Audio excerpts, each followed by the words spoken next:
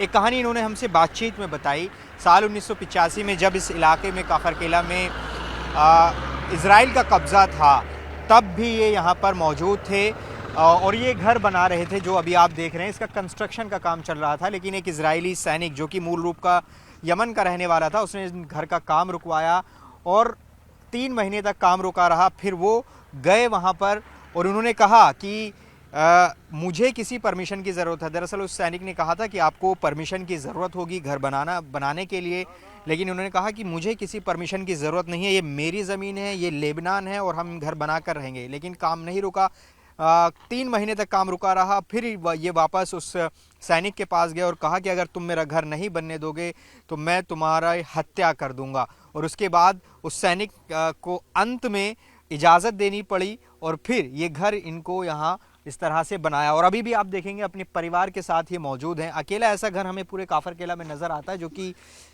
यहाँ पर फ़िलहाल मौजूद है। मैं आपको ड्रोन की आवाज़ सुनवाना चाहता हूँ।